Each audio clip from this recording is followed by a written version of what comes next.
Assalamu alaikum students. Hope so all of you are fine. Today we will discuss about hormonal control of female reproductive function. आज हम बात करेंगे कि जो female का reproductive function है उसको जो कंट्रोल करते हैं हार्मोन, उनके बारे में आज हम डिस्कस करेंगे। प्रीवियस लेक्चर में हमने क्या पढ़ा था कि फीमेल रिप्रोडक्टिव सिस्टम के बारे में पढ़ा था, यानी कि एग की प्रोडक्शन कैसी होती है और ट्रांसपोर्टेशन कैसी होती है। और आज हम उन हार्मोन्स के बारे में पढ़ेंगे जो क्या करते हैं, एग की प्रोडक्शन करते हैं और ट्रांसपोर्ट करते हैं।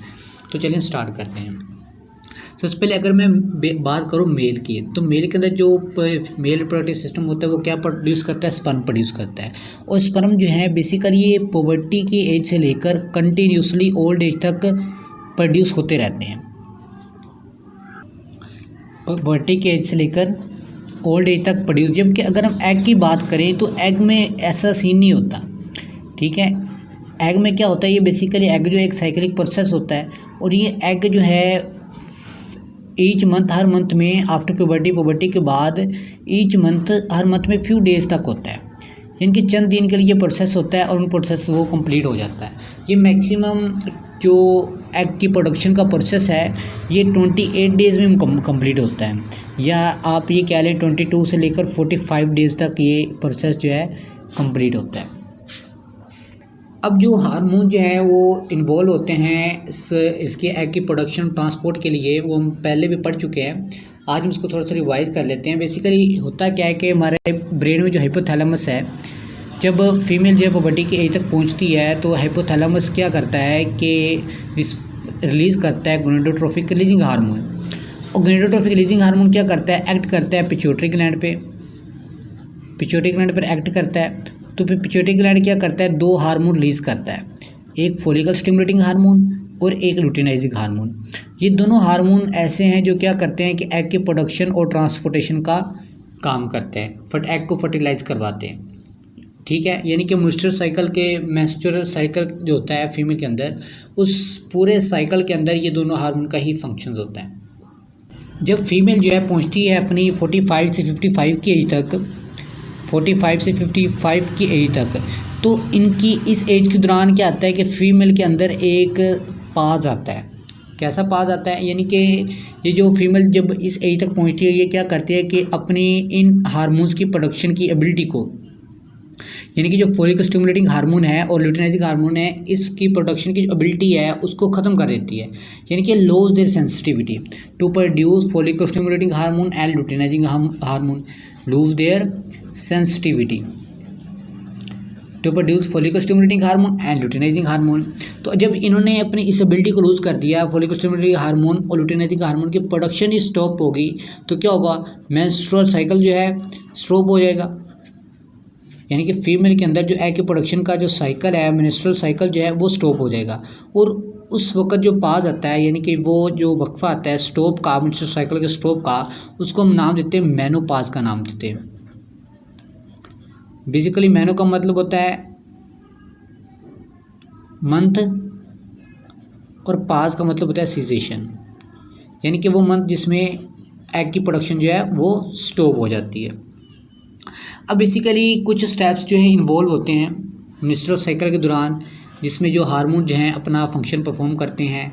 Luteinising hormone, follicle stimulating hormone जो है अपना फंक्शन परफॉर्म करते हैं। तो आप इन स्टेप्स को गौर से समझिएगा, ये बहुत ही इम्पोर्टेंट है। तो चलिए स्टार्ट करते हैं। सबसे पहले अगर हम फर्स्ट पॉइंट की बात करें, फर्स्ट पॉइंट में वो क्या कहते हैं कि जो कंट्रोलिंग सेंटर है किसका, ओव्यूलेशन का और मेंस्ट्रुएशन का, वो क्या है, हाइपोथैलेमस है। यानी कि हाइपोथैलेमस है जो है वो क्या है, कंट्रोलिंग सेंटर है किसका, ओव्यूलेशन का और जो मेंस्ट्रुअल साइकिल है उसका जो कंट्रोलिंग, यानी कि ओव्यूलेशन का जो प्रोसेस है उसको कंट्रोल कौन करता है, हाइपोथैलेमस। कैसे करता है कि हाइपोथैलेमस रिलीज करता है गोनाडोट्रोपिक रिलीजिंग हार्मोन। ये गोनाडोट्रोपिक रिलीजिंग हार्मोन किसके ऊपर एक्ट करता है, पिट्यूटरी ग्लैंड के ऊपर। बेसिकली पिट्यूटरी ग्लैंड की दो पार्ट होते हैं, एक होता है एंटीरियर पिट्यूटरी ग्लैंड और एक होता है पोस्टीरियर पार्ट होता है। ये गोनाडोट्रोपिक रिलीजिंग हार्मोन जो है एंटीरियर पर एक्ट करता है, पिट्यूटरी ग्लैंड, और ये कौन सा होता है, एंटीरियर, ठीक है। अब पिट्यूटरी ग्लैंड क्या करेगा, दो हार्मोन रिलीज करेगा, एक फॉलिकल स्टिमुलेटिंग हार्मोन, दूसरा लुटिनाइजिंग हार्मोन। ये दो हार्मोन रिलीज करेगा। तो बेसिकली ये तो हमारा फर्स्ट पॉइंट, जिसमें क्या करता है कि हाइपोथैलेमस कंट्रोलिंग सेंटर है जो क्या रिलीज करेगा, गोनाडोट्रोपिक हार्मोन रिलीज करेगा। वो क्या करेगा, पिट्यूटरी ग्लैंड को पर एक्ट करेगा, उसको कहेगा कि फोलिक स्टिमुलेटिंग हार्मोन, लुटिनेजिक हार्मोन की प्रोडक्शन करो। ये कब होता है, आफ्टर प्यूबर्टी की एज के बाद होता है, ठीक है। तो ये तो हमारा फर्स्ट स्टेप। अब सेकंड स्टेप में वो क्या कहते हैं, सेकंड स्टेप में वो ये कहते हैं कि फोलिक स्टिमुलेटिंग हार्मोन है, वो क्या करता है कि oocyte की डेवलपमेंट करता है, यानी कि in one of the immature ovarian follicle. अब जो एक होता है प्राइमरी oocytes, एक होता है सेकेंडरी oocytes। प्राइमरी oocytes कहते हैं इमेच्योर एग को, यानी कि पुबर्टी की एज से पहले जितने भी एग फीमेल के अंदर होते हैं वो होते हैं इमेच्योर एग होते हैं, और उसको हम प्राइमरी oocytes का नाम देते हैं। जैसे ही एग जो है सेकेंडरी oocytes। अब बेसिकली फॉलिकल स्टिमुलेटिंग हार्मोन क्या करता है, फॉलिकल स्टिमुलेटिंग हार्मोन ये करता है कि फॉलिकल्स डेवलप करता है। क्या डेवलप करता है, फॉलिकल्स, यानी कि एग के इर्द गिर्द फॉलिकल्स डेवलप कर देते हैं। वो फॉलिकल्स क्या करते हैं कि एग को मैच्योर कर देते हैं, ठीक है, एग को मैच्योर करते हैं। यानी कि जब एग मैच्योर हो जाता है उसको हम क्या नाम देते हैं, सेकेंडरी oocytes का।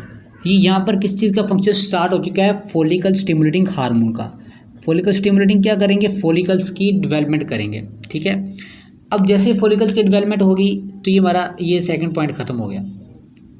थर्ड पॉइंट में वो क्या कह रहे हैं, थर्ड पॉइंट में वो ये कह रहे हैं कि जो फॉलिकल हैं वो क्या प्रोड्यूस करेंगी, एस्ट्रोजन प्रोड्यूस करेंगे। फॉलिकल उसके बाद कौन सा हार्मोन प्रोड्यूस करेंगे, एस्ट्रोजन प्रोड्यूस करेंगे। और क्या बिल्ड करेंगे, एक एंडोमेट्रियम, यानी कि जो हमने इसकी लेयर्स पढ़ी थी, मायोमेट्रियम, एंडोमेट्रियम और पेरीमेट्रियम, ये 3 लेयर थी किसकी, यूट्रस की, टिश्यूज़ की लेयर थी। ये क्या करती है कि फॉलिकल स्टिमुलेटिंग हार्मोन और क्या करता है कि एक तो एस्ट्रोजन की प्रोडक्शन करता है, सेकंड नंबर पे ये क्या करता है कि ये एंडोमेट्रियम को डेवलप करता है, जो सबसे अंदर वाली टिश्यू की लेयर होती है। ये आप इसको डायग्राम में देख सकते हैं। इसको क्या करता है, बिल्ड करता है।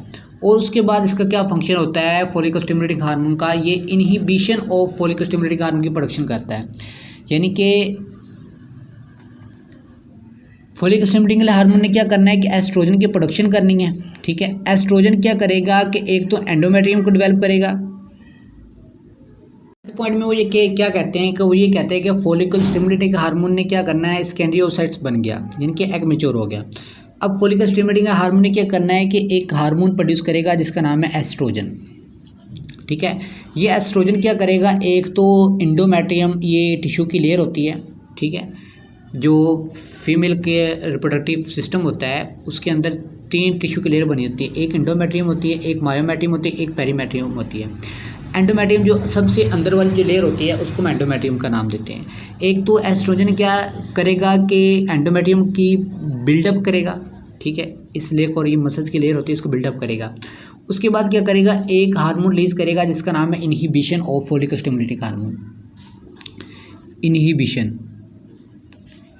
इनहिबिशन ऑफ फॉलिकल, यानी कि वो हार्मोन रिलीज करेगा जो क्या करेगा, फॉलिकल स्टिमुलेटिंग। बेसिकली ये था थर्ड पॉइंट, यानी कि फॉलिकल ने क्या प्रोड्यूस किया, फॉलिकल ने एस्ट्रोजन प्रोड्यूस किया, एस्ट्रोजन ने एंडोमेट्रियम और inhibition of follicle stimulating hormone produce कर दिया। अब फोर्थ पॉइंट आ जाएगा। फोर्थ पॉइंट में वो ये कह रहे हैं कि जो लुटिनाइजिंग हार्मोन है, यानी कि जब एग के जो मैच्योर हो चुका फॉलिकल्स के अंदर, फ़र्ज़ करें कि ये एक एग था, ठीक है, फॉलिकल्स के अंदर ये एग है, ठीक है।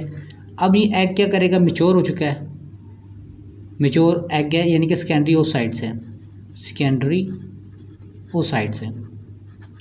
अब ये जैसे क्या होगा कि फॉलिकल्स क्या हो जाएंगी, सडनली इनका जो साइज़ है वो लार्ज हो जाएगा, ठीक है। ये क्या करेंगी, ये जो oocytes है इसको रिलीज़ कर देंगी, प्रोसेस एग को अंदर से अपने अंदर से बाहर निकाल देंगी।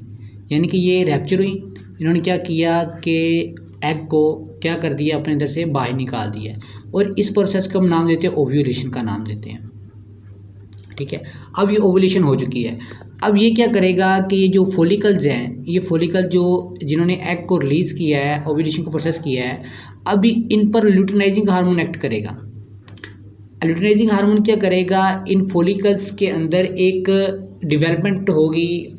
लुटेनाइजिंग हार्मोन ये करेगा कि जैसे इनके अंदर डेवलपमेंट होगी, इनके अंदर एक येलो बॉडी डेवलप हो जाएगी, येलो बॉडी, ठीक है। इनके डेवलपमेंट की वजह से क्या हो जाएगी, येलो बॉडी डेवलप हो जाएगी। और ये येलो बॉडी को हम नाम देते हैं कॉर्पस ल्यूटियम का नाम देते हैं, ठीक है। तो ये होता है बेसिकली फोर्थ पॉइंट में ये कह रहे हैं कि जो एस्ट्रोजन का लेवल है जैसे ही बढ़ेगा साइकिल के मिड में, तो इंटीरियर पिट्यूटरी ग्लैंड जो है वो क्या रिलीज करेगा, लुटेनाइजिंग हार्मोन रिलीज करेगा। अब लुटेनाइजिंग हार्मोन ने क्या किया कि फॉलिकल को कोलैप्स्ड किया, ठीक है, एक येलो बॉडी डेवलप हो गई, कॉर्पस लुटियम बन गया। अब ये कॉर्पस लुटियम क्या करेगा, कॉर्पस लुटियम दो हार्मोन सिक्रीट करेगा, एक एस्ट्रोजन और दूसरा प्रोजेस्टेरोन। अब फिफ्थ पॉइंट में क्या कह रहे हैं कि जो कॉर्पस लुटियम है वो क्या करेगा कि एस्ट्रोजन और प्रोजेस्टेरोन ये दो हार्मोन क्या करेगा, रिलीज करेगा, ठीक है।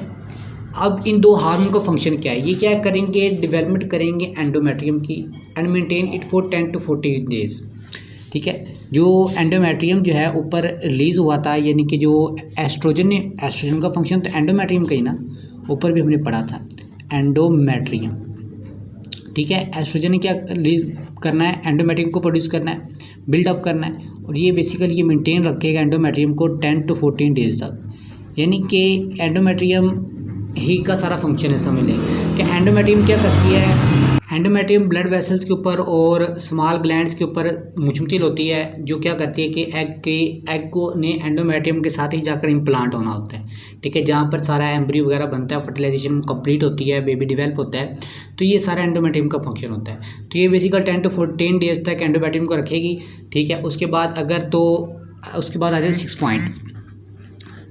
अगर तो क्या है कि स्पर्म सेल्स मौजूद हैं यूट्रन ट्यूब्स के अंदर, एग फर्टिलाइज हो चुका है, तो सारा प्रोसेस होगा।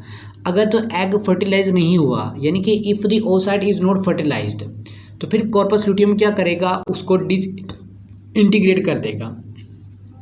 कॉर्पस लुटियम क्या करेगा, उसको डिसइंटीग्रेट कर देगा और एस्ट्रोजन प्रोजेस्टेरोन की सिक्रेशन जो है सीज हो जाएगी, ठीक है। यानी कि अगर तो एग फर्टिलाइज ही नहीं हुआ, oocyte is not fertilised,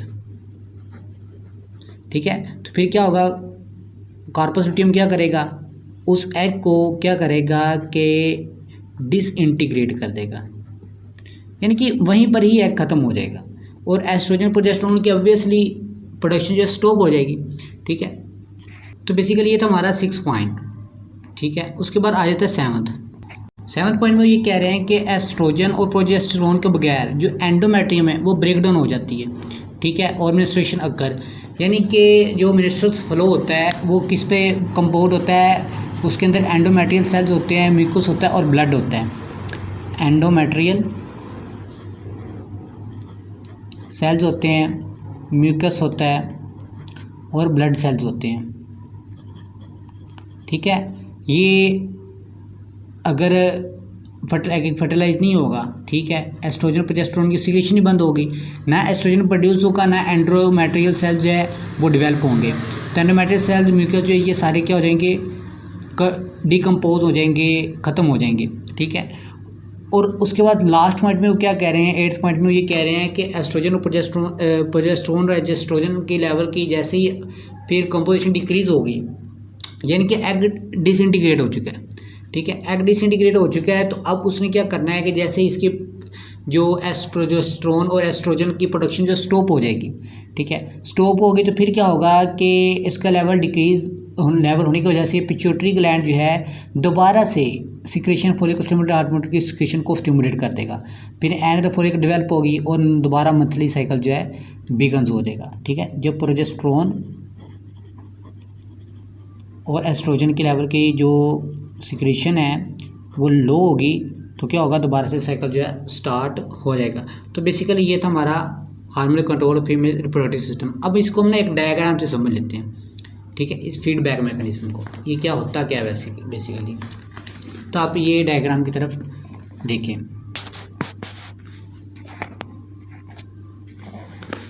basically ये है एक हमारा हाइपोथैलेमस है, ठीक है, ये एंटीरियर पिट्यूटरी है, ठीक है। एंटीरियर पिट्यूटरी ने क्या करना है, एक गोनेडोट्रोफिक रिलीजिंग हार्मोन रिलीज करना है, GnRH, और GnRH क्या करेगा, एक फोलिकल स्टिमुलेटिंग हार्मोन और ल्यूटेनिक हार्मोन को डेवलप करेगा।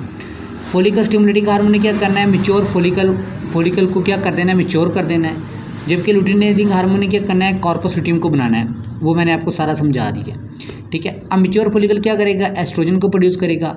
एस्ट्रोजन की प्रोडक्शन क्या करती है, development of secondary sex characteristics और growth and thickening of endometrium. और जबकि अगर हम बात करें कि कॉर्पस ल्यूटियम क्या करेगा, प्रोजेस्टेरोन एस्ट्रोजन की प्रोडक्शन करेगा, maintenance of endometrium for possible implantation of fertilised egg. अब जैसे ही इसकी प्रोडक्शन स्टॉप होगी, यानी कि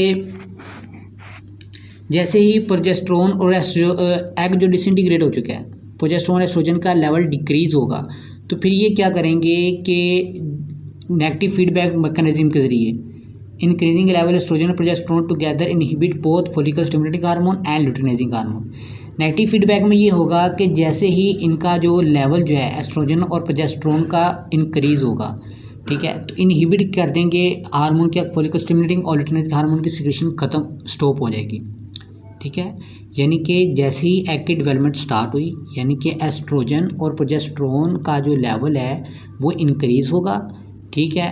तो इंक्रीज़ होने की वजह से क्या होगा कि फोलिकल स्टिमुलेटिंग हार्मोन और ल्यूटेनाइजिंग हार्मोन की प्रोडक्शन स्टॉप हो जाएगी। तो ये है नेगेटिव फीडबैक मैकेनिज्म। अब जैसे ही इसका जो लेवल डिक्रीज़ होगा, डिक्रीज़ होने की वजह से क्या होगा कि दोबारा से फिर क्या होगा, एस्ट्रोजन का लेवल डिक्रीज़ होगा, तो क्या करेंगे कि पिट्यूटरी ग्लैंड को रिस्पॉन्स देंगे। पिट्यूटरी ग्लैंड जो है फिर से ल्यूटेनाइजिंग हार्मोन की सिक्रेशन और फोलिकल स्टिमुलेटिंग हार्मोन की सिक्रेशन को स्टार्ट कर देगा। तो बेसिकली ये है हमारा टॉपिक था आज का, hormonal control of female reproductive function. अगर किसी पॉइंट की आपको समझ नहीं है तो आप कमेंट बॉक्स में मुझसे दोबारा पूछ सकते हैं। Okay, thank you, Allah.